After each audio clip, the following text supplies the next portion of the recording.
first, I just want to say to everyone a huge welcome.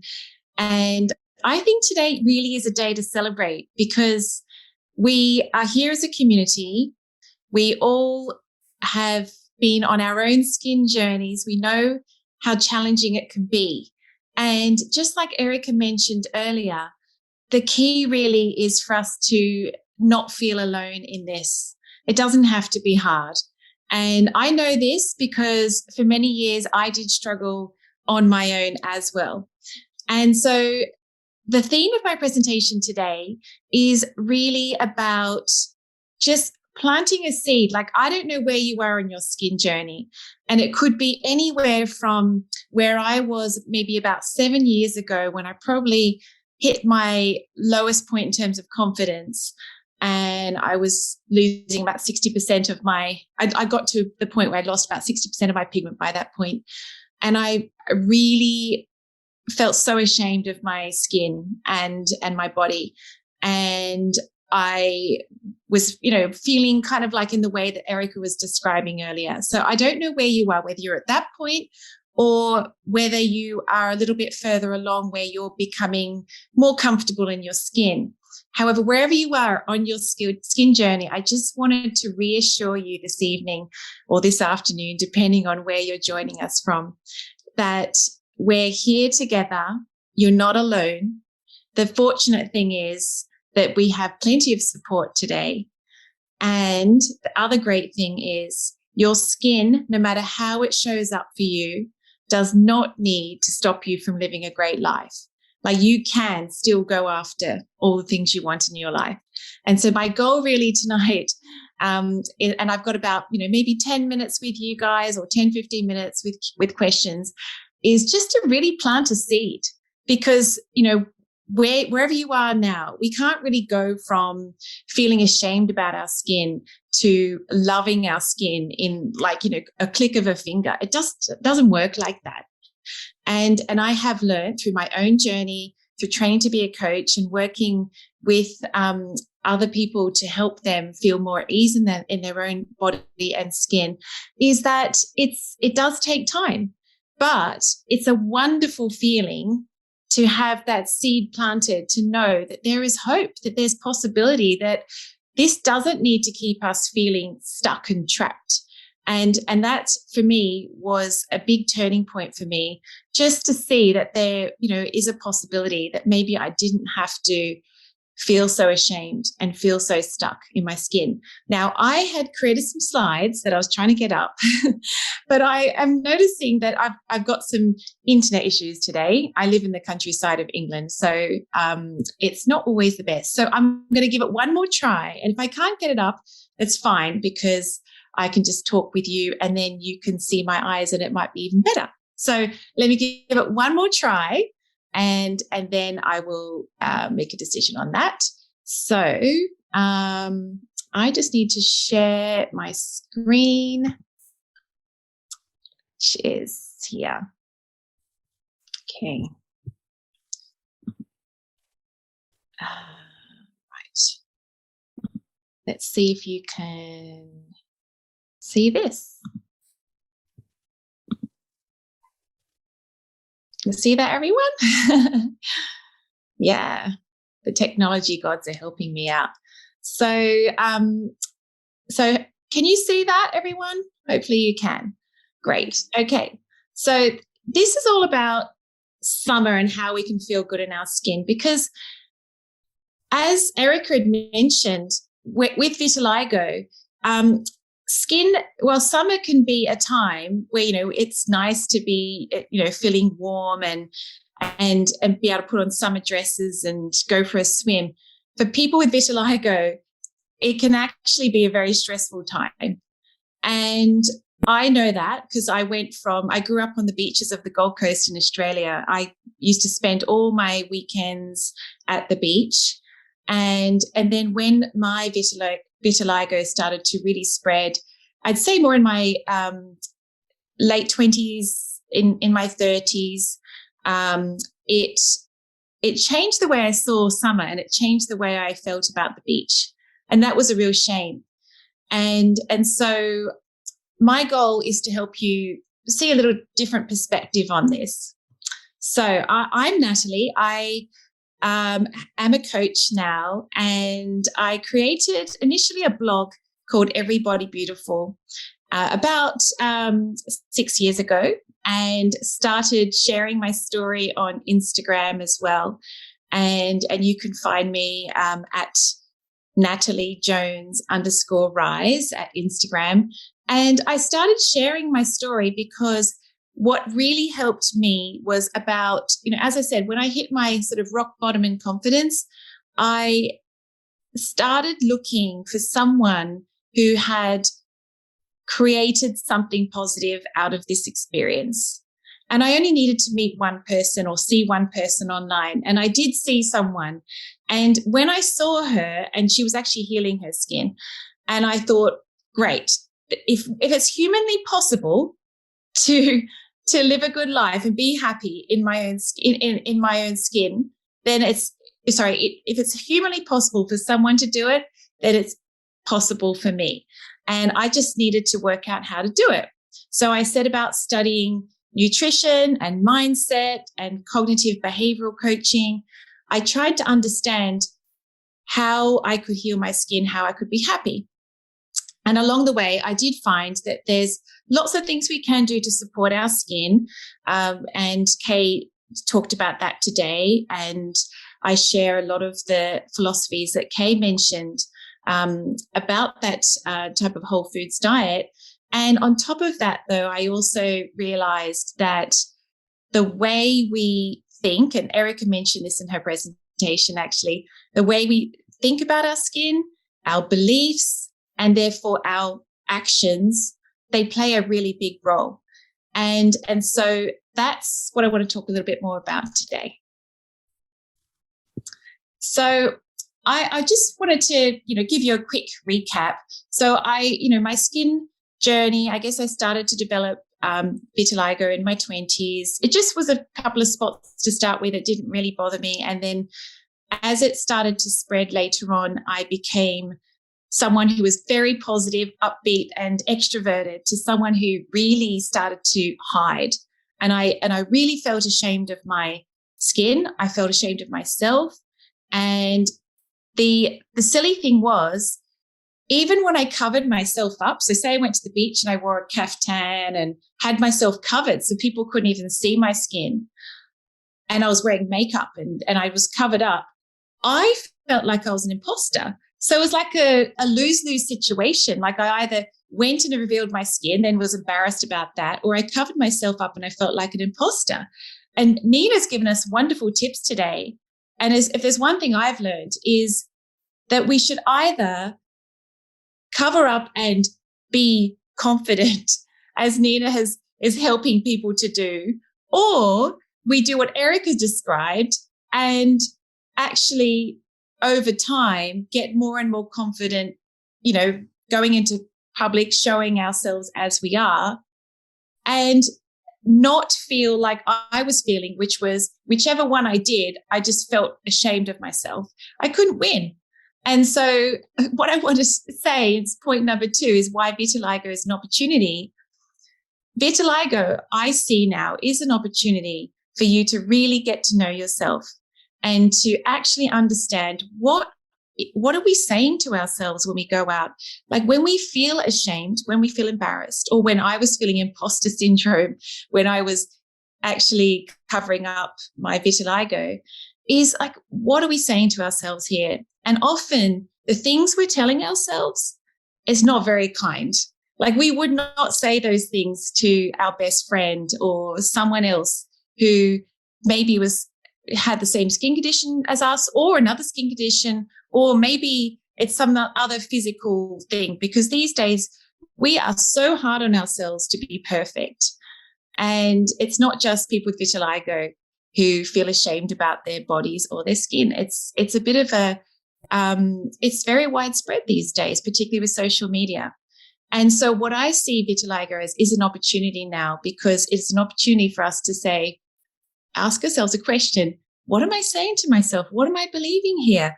I am basically, in my case, I was telling myself that I was not good enough, that I wasn't perfect enough, that my skin was awful and ugly. And I mean, I wouldn't even dare to say any of the things to other people that I used to say to myself. I couldn't even bear to look in the mirror. And if any of these things, if you can relate to any of this, I just want to say that 99% of the time, probably even 100% of the time, what we are saying to ourselves that makes us feel bad is not true. It's not true. It's some story that we've created along the way, probably because someone stared at us one day, someone made a comment, and we interpreted that to mean there's something wrong with me.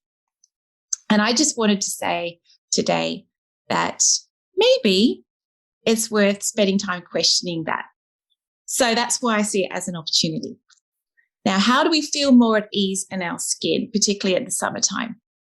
Now, as Erica said, we can't, it's baby steps. It really is. And it's best to do this very gradually. Otherwise, it can make you give up, and then you think, oh, it's not worth it and it doesn't work for me. So I basically started off with, about 5 years ago, I started having treatment with a dermatologist in Germany. And as part of this, the pigment was being restored on my face, but I wasn't allowed to wear makeup because otherwise the pigment wouldn't come through. So I had to turn up. I had to turn up at my children's school for the first time without makeup. And I remember sitting in the car. I got to school. I was sitting in the car park, and I just didn't want to do it. I'd spent so many years just wearing makeup, not even leaving the house to go to the post office without full face of makeup. I didn't know how I was going to do it. And then I just thought, you know what? I'm actually a role model here.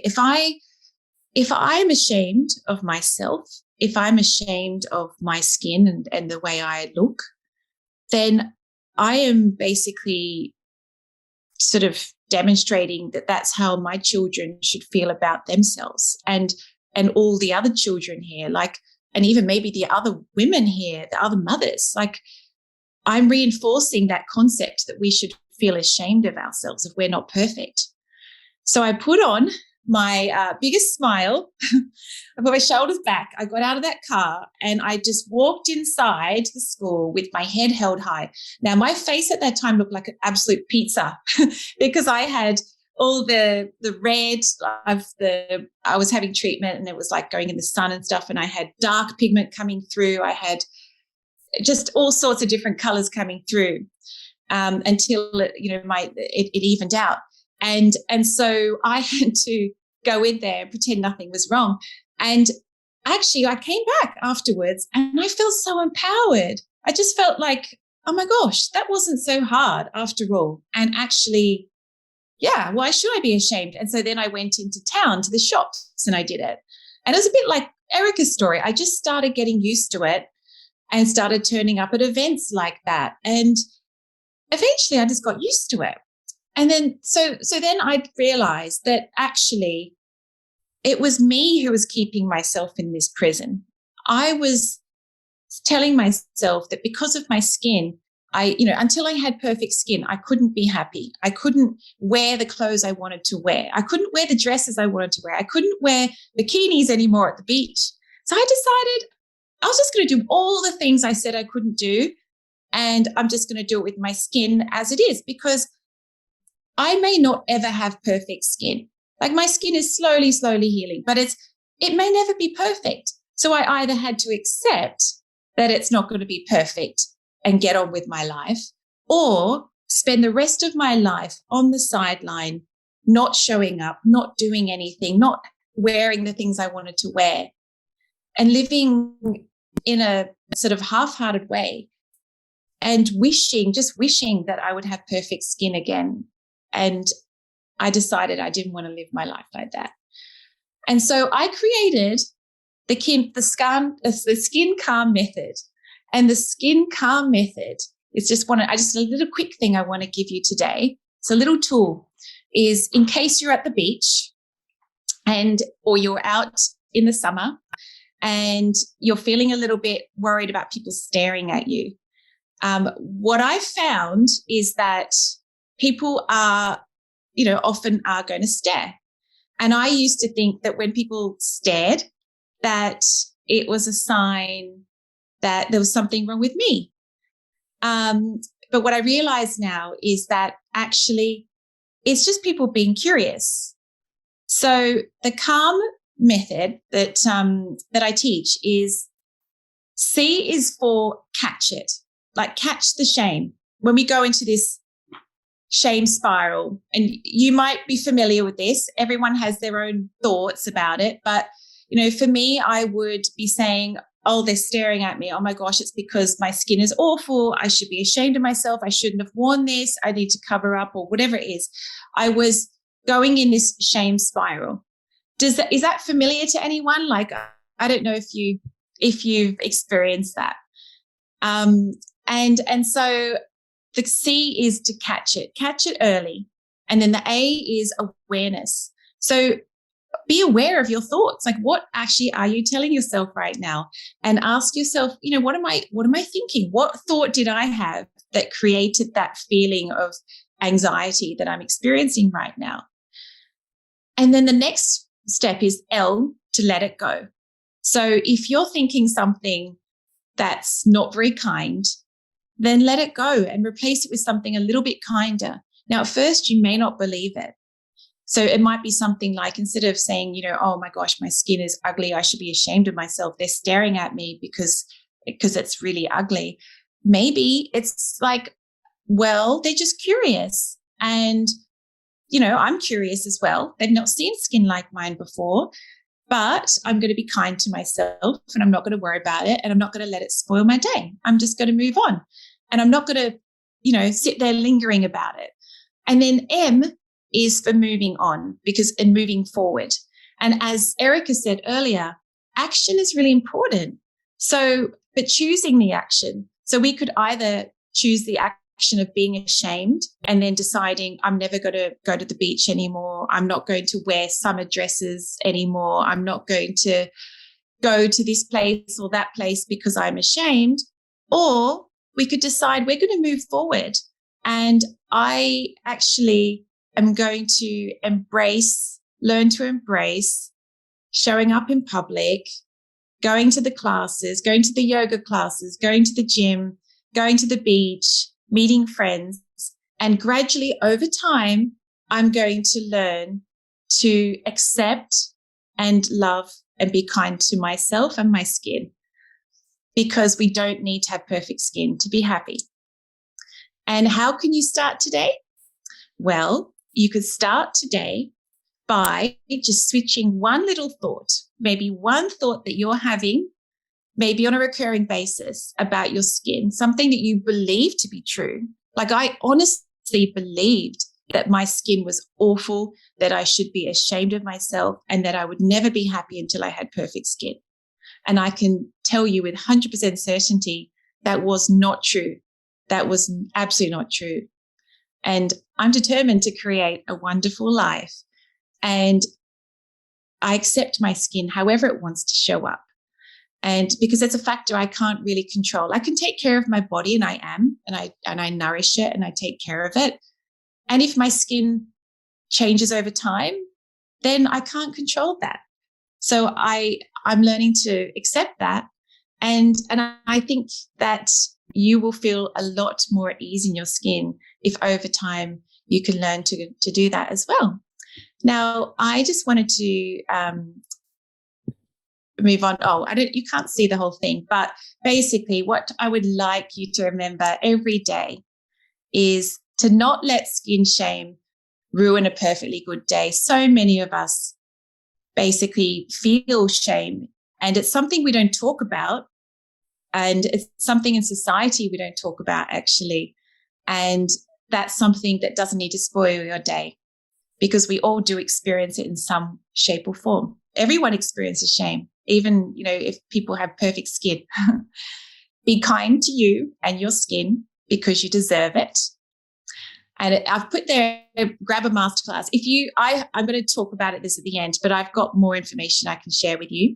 And the last point, which I think you may not be able to see, is to keep showing up and keep enjoying your life and keep creating every day and connecting with people and enjoying the skin you have. You don't need to put your life on hold waiting for perfect skin. So I just invite you to look at your relationship with your skin differently, because you absolutely deserve to feel good. Every single human on this earth deserves to feel good in their skin and their body, and that absolutely includes you. So if you have any questions, I am genuinely here to help. I have had so much support along the way that literally changed my life, that I decided this is what I want to do now. So I want to help other people feel good in their skin, get their confidence back. And actually, I think there's a beautiful person I'm working with, and I've been working with her for 2 years. I believe she's on this call, and she has inspired me to be able to help other people as well. Now, if you would like, I've got this masterclass, and I can tailor it to vitiligo. And so if you would like a bit more information, a bit more training on how you can feel more at ease in your skin, because it's a skill. It's definitely a skill that we can all learn. But it does take practice, because we have to undo those patterns, the neural pathways that we've created that go straight to the anxiety. We have to unravel that and create new neural pathways that result in us feeling more at ease in our skin. So just send me a message on Instagram, a direct message. And there's my Instagram there, Natalie Jones _rise.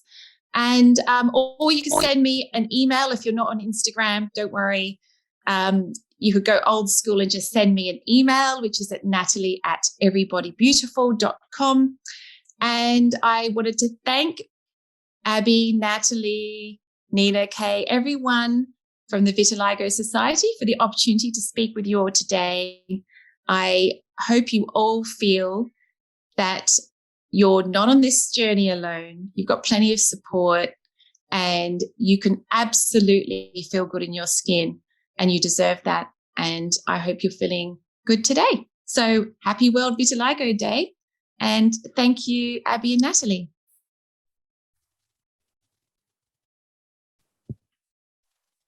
In a really great way. Conference. I'll just hang on. There's loads of comments coming in. There's loads of comments coming in, and a question as well, Natalie, which you can answer, but it's to do with being a child with vitiligo. So I'll just read it out, and then I'm going to just share some of my own thoughts, because I was also a child with vitiligo. So if you had a 2-year-old with vitiligo, what would you say or do to help this child grow up with confidence? I want him to love his skin. I know the emotional struggle. Yeah. It's I can understand the challenges.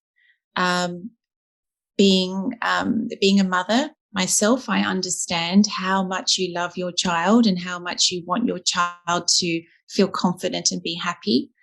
And I've spoken with other mothers before, and I will give this same advice, which is that you are a role model to your child as well. And what they pick up on is when we feel shame about our own skin and body, they pick up on that. And so there's 2 things you can do. One, you could actually grow to heal your own relationship with your own body. Like, maybe you don't have a skin condition, but as women, we have so much pressure on ourselves to be perfect. Even before I had vitiligo, I didn't like my skin because I'm half Asian and I never felt like I fitted in. So, as women, I think it's really important, and men too these days. There's a lot of pressure on men too, but I think you can be a great role model to start with by feeling and accepting all of you, all parts of you. And then that gives your child, as they grow up, permission to accept all parts of them. So I would start with that. And the second one is I would remind your child constantly how, I don't know if your child is a son or daughter, but either way, that they are beautiful, that they're amazing, to focus on all their gifts and talents and all the things they can do with their body. Like, we're so focused on how our bodies look, but actually what's more important is what we create and who we, inspire, what we make, what we do with our lives, what we do with our brain and our creativity. There's so much we can do. So I would remind your child every day how much you love him or her, how amazing they are, how wonderful and kind and how creative and all the things that they can do. And remind them every day that there is nothing in this world they cannot do. Like, they can accomplish anything. They can do anything.